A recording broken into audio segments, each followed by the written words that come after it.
আরাফার দিনে বিশেষ আমল সমূহ জানতে চাই। আরাফার দিনে একদিকে হাজী সাহেবদের জন্য আমল, আরেকটা হলো যারা আরাফার ময়দানে নাই তাদের জন্য আমল। যারা হাজী সাহেবরা আরাফার ময়দানে অবস্থান করছেন তাদের জন্য ওই দিনের সবচেয়ে শ্রেষ্ঠ আমল হলো লা ইলাহা ইল্লাল্লাহু ওয়াহদাহু লা শারীকা লাহু লাহুল মুলকু ওয়া লাহুল হামদ ওয়া হুয়া আলা কুল্লি শাইইন কাদির। এটা মহব্বতের সাথে অর্থ বুঝে ধীরে ধীরে বারবার করে পড়তে থাকা, এটা হলো সবচেয়ে বেশি প্রয়োজনীয় কাজ। কেন? কারণ নবী করিম সাল্লাল্লাহু আলাইহি সাল্লাম বলেছেন যে খায়রুদ দুআ দুআউ ইয়াউমি আরাফা, আরাফাত দিনের দোয়া হলো শ্রেষ্ঠ দোয়া। ওয়া খায়রু মা কুলতু আনা ওয়ান নাবিয়্যুনা মিন ক্বাবলি, নবীজি বলেছেন আমি আর আমার পূর্বের যত নবী রাসূল এসেছেন সবাই যত দোয়া আল্লাহর কাছে করেছে এর মধ্যে সবচেয়ে উত্তম হলো এটা, লা ইলাহা ইল্লাল্লাহু ওয়াহদাহু লা শারীকা লাহু লাহুল মুলকু ওয়া লাহুল হামদু ওয়া হুয়া আলা কুল্লি শাইইন কাদির। আল্লাহ ছাড়া সত্যিকারের কোনো মাবুদ নাই। লা ইলাহা ইল্লাল্লাহ ওয়াহদাহু লা শারীকা লাহু, তিনি একক এবং তার কোনো শরীক নাই।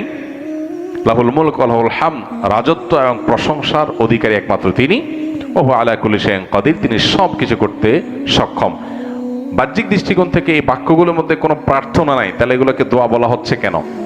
সেটা নিয়ে অনেক আলাপ আছে এবং মুহাদ্দিসিনে কেরাম একমত যে এইগুলো দোয়া। এখানে আল্লাহ রাব্বুল আলামিনের কাছে পরোক্ষভাবে নিজের চাওয়াকে পেশ করা হচ্ছে, আল্লাহর শক্তিমত্তার কথা জাহির করে আল্লাহর কাছে নিজের সবকিছুই নিবেদন করা হচ্ছে পরোক্ষভাবে, এটাও দোয়াই। তো এটা হলো আরাফার ময়দানে যারা হাজির অবস্থান করবেন তারা সবচেয়ে বেশি পড়বেন। অনেক উলামায়ে কেরাম অবশ্য বলেন যে এই দোয়া অর্থাৎ লা ইলাহা ইল্লাল্লাহু ওয়াহদাহু লা শারীকা লাহু লাহুল মুলকু ওয়া লাহুল হামদু ওয়া আলা কুল্লি শাইইন কাদির, আরাফার দিনে, আরাফার বাইরে যারা পৃথিবীর বিভিন্ন প্রান্তে গায়রে হাজী যারা আছি তারাও পড়তে পারেন, বরং আরাফার দিনে তাদের এটা পড়া উচিত এবং এ ব্যাপারে অনেকে রেকমেন্ড করেন। তাহলে একটা করণীয় পেলাম লা ইলাহা ইল্লাল্লাহু ওয়াহদাহু লা শারীকা লাহু, এটা পড়া।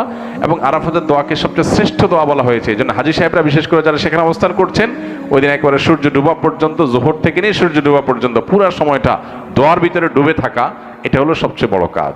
আর যারা আরাফায় নাই, আরাফার বাইরে আছে, যারা হজে যাচ্ছেন না, তারা আরাফার দিনটাতে তারা রোজা রাখবেন। আরাফার দিনের রোজা নিয়ে আমাদের দেশে প্রতি বছরই গন্ডগোল বা মত পার্থক্য দেখা দেয়, কোন দিন রোজা রাখবো?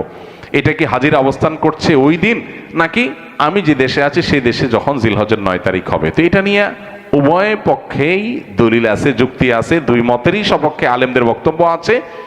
সেক্ষেত্রে তুলনামূলকভাবে আমি যে দেশে আছি সেই দেশে জিলহজের 9 তারিখটা হলে সেটাকে আরাফার দিন হিসাবে, আরাফার দিন যদিও বাহ্যিকভাবে মনে হয় যে আরাফার ময়দানের সাথে সংশ্লিষ্ট, কিন্তু আসলে এই যে দিনগুলা ইয়াউমুত তারবিয়া, ইয়াউমে আরাফা, ইয়াউমুন নাহার, ইয়াউমুত তারবিয়া বলা হয় জিলহজের 8 তারিখকে, ইয়াউমুল আরাফা বলা হয় জিলহজের 9 তারিখকে, ইয়াউমুন নাহার বলা হয় জিলহজের 10 তারিখকে। এখন এই নামগুলো যদিও হাজিদের হজের সাথে রিলেটেড, কিন্তু হজের বাইরে যারা আছে তাদের জন্য আপনার ফিকহের কিতাবগুলোতে বিভিন্ন দ্বীনি কিতাব পুস্তকে ইয়াউমে তারবিয়া, ইয়াউমুন নাহার বলা হয়েছে। এর মানে এটা না যে হাজিদের সাথে মিল করতে হবে, যে দেশে যেটা হবে সেটাই প্রযোজ্য হয়। তো সেই আলোকে ইয়াউমে আরাফা আপনি যেখানে অবস্থান করছেন সেখানকার 9 তারিখ হিসাব করে রোজা রাখতে পারেন। যদি আপনার কাছে বেশি মনে হয় যৌক্তিক যে না হাজিদের অবস্থানের সাথে মিল করে রাখাটা, যেহেতু নামের মধ্যেই ইয়াউমে আরাফা আছে, অতএব ওইটা আমি রাখবো, তো সেক্ষেত্রে আমি সেটাও করতে পারেন, কোনো অসুবিধা নেই। কোন কোন রেওয়ায়েতের আলোকে জিলহজের প্রথম 9 দিনের প্রত্যেক দিন রোজা রাখা উচিত, কারণ মা মিন আইয়ামিন আল আমালুস সালিহু ফিহিন্না হাব্বিলাল্লাহু মিন হাযিহিল আইয়াম, বুখারীর হাদিস রয়েছে। এই দশকটাতে এমনি নেকামল করা উচিত। অতএব নফল রোজা আপনি প্রথম সবগুলো দিন রাখতে পারেন, তাহলে আর কোনো ইখতিলাফের ঊর্ধ্বে এমনিই উঠে গেলেন।